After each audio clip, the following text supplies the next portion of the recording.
Sa pikas kabayan dahil sigig panaway sa gobyerno, gipatagam dito sa prisuhan. Air Force Benji Talisik.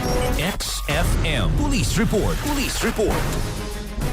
Usa ka babae nga gingong sigig panaway og panaot sa gobyerno o ingon man sa mga opisyales sa lungsod sa Balamban napaslag na karon sa selda kinihuman gidakop sa mga pulis sa Balamban pasado alas 6 ang tagna sa Martes gabi Hulyo 28, 2026 dito sa barangay Santa Cruz, Santo Niño sa nasgutang lungsod ang nabalasan gilang si Maria Alma Jutay Hubay, 40 anyos o taga-sityo Saksaka, sakop sa barangay Abukayan sa lungsod sa Balamban.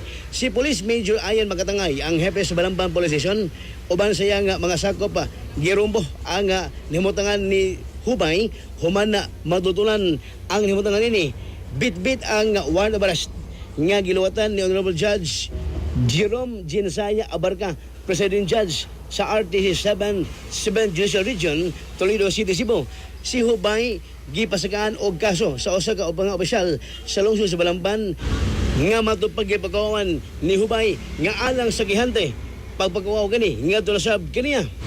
Giingong tumutumo nga pagpandaot nga tulasab sa mga opisyal maong iya kini gipasagaan og kaso tungod sa kini na post sa social media. Kaso nga kalapasan sa Section 4C sa Republic Act 10175 o kalapasan sa kasong online libel.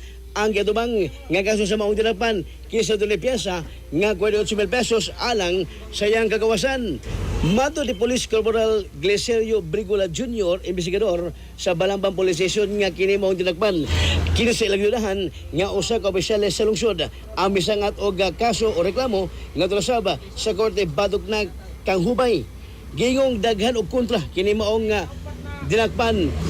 Matod pa nga sagad sa kontra ni Hubay kining mga na-post niya sa Facebook samtang yun ang usap libre ko na nga kini maog dinakpan halos mga igsuon ni pulos kontra nga matod pa wala makasanabot sa mga igsuon ni Hubay. Si Hubay igon na lang sa pagpitok-pitok ang mata dihang gipahabaw ni sa iyang katungod dungan sa pagtunol sa warrant of arrest nga free delivery sa mga pulis paingon mismo nga tunag kaniya. Ang suspect balo na karon sa Balamban PNP human madagpan sa kapulisan. Mga balita nga nahipo sa Balamban Police Station. Alang sa Regiasang Pilipino para sa Pilipinas ng Katropa, Benji Talisik, XFM. XFM Report. Cellphone Plus Gold, mapalit sa mga butika sa inyong lugar.